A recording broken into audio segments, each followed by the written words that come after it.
बोला। हेलो दोस्तों, नमस्कार। तो सबका भैया कैसे हैं सब जने कमेंट में जरूर बताइए ना। हमारे एक गाड़ी फिर से सुनाया जाता है और बहुत बढ़िया गाड़ी सुनाया जाता है और चुन चुन के गाड़ी में चुन चुन के गाड़ी और सबके नाम आए और जैसे हमारे के नाम रहा तो वैसे नाम आए, आखिरी तक सबके नाम लेना है। बहुत बढ़िया गाड़ी दी। हाँ जेकर नसबंदी करा थोड़े ना चला और हे जेकर जेकर नसबंदी अपन अरे नहीं सुना। जब केहू जने अगर सुने लायक होइए तब सुनिए, काहे दिल थाम के सुने के पड़े। अगर ज्यादा कमजोर होइए तो न सुनिए, हाँ ना सुनिए, और थोड़ के सुनिए तो ऐसे मन काहे लागे। ठीक है, चलो दिल थामे रहे सुनने के लिए। केलक पत्ता लंबा लंबा बासमती का चावल जी, केलक पत्ता लंबा लंबा बासमती का चावल जी, एक कौ चावल छोड़ बासमती पकड़ के करब नसबंदी जी, एक कौ चावल छोड़ बासमती पकड़ करब नसबंदी जी। माई बहन सब पूछल लागी कहाँ भइल नसबंदी जी, माई बहन सब पूछल लागी कहाँ भइल नसबंदी जी। अयोध्या में चावल छोड़े वही भइल नसबंदी जी, अयोध्या में चावल छोड़ा वही भइल नसबंदी जी।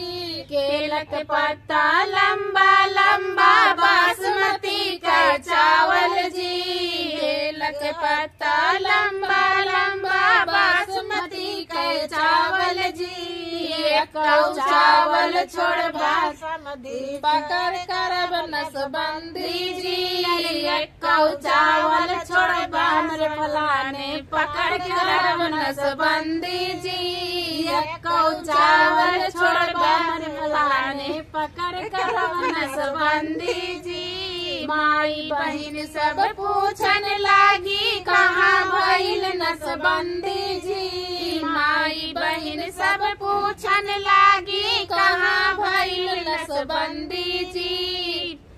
सुल्तानपुर में चावल छोड़ा वही भइल नसबंदी जी, उत्तरदाहा में चावल छूटा वही भइल नसबंदी जी, उत्तरदाहा में चावल छोड़ा वही भइल नसबंदी जी।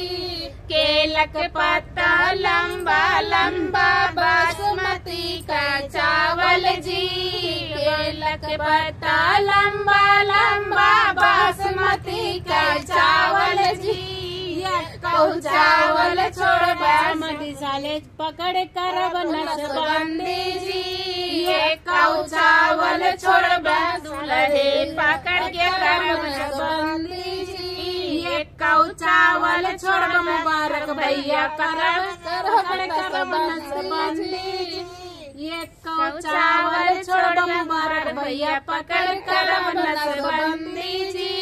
अरे माई बहन सब पूछन लागी कहाँ भइल नसबंदी जी, माई बहन सब पूछन लागी कहाँ भइल नसबंदी जी। मुंबई में चावल छोड़े वही भइल नसबंदी जी, हमरे डीएस भैया के घरे चावल छोड़ा वही भइल नसबंदी जी। केलक पत्ता लंबा लंबा बासमती का चावल जी, केलक पत्ता लंबा लंबा बासमती का चावल जी, एक कौ चावल छोड़ राम प्रताप भैया पकड़ के करब नसबंदी जी, एक कौ चावल छोड़ राम प्रसाद भैया पकड़ करब नसबंदी जी। माई बहन सब पूछन लागी कहाँ भइल नसबंदी जी, माई बहन सब पूछन लागी कहाँ भइल नसबंदी जी। सुल्तानपुर में चावल छोड़ा यही भइल नसबंदी जी, सुल्तानपुर में चावल छूटा यही भइल नसबंदी जी।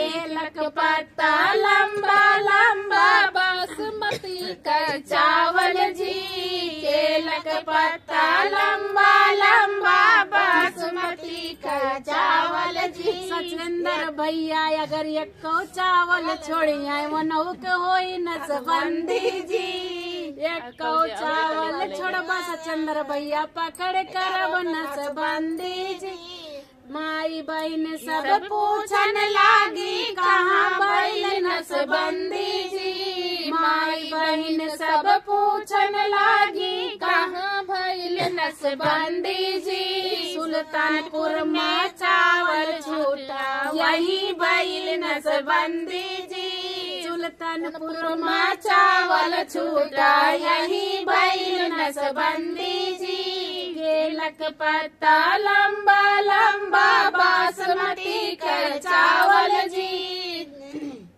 राधे राधे दोस्तों भैया बहुत बड़ा गाना भैया बा देखा सब भाइयों को जेकर नाम छूट गए कमेंटों में बता फिर गाओ कमेंटों में बताए दे भैया गाना गाए और भैया अगर केहू गलती भई हो तो क्षमा चाहता है हाँ भैया क्षमा अगर जेकर नाम ले आई बुरा लागत हो तो वो बताए दे और अगर अच्छा लगे बताइए अच्छा लगे फिर गाड़ी राम जी का नहीं बुरा लगा राम जी का गाड़ी है दिया गया तो सही बात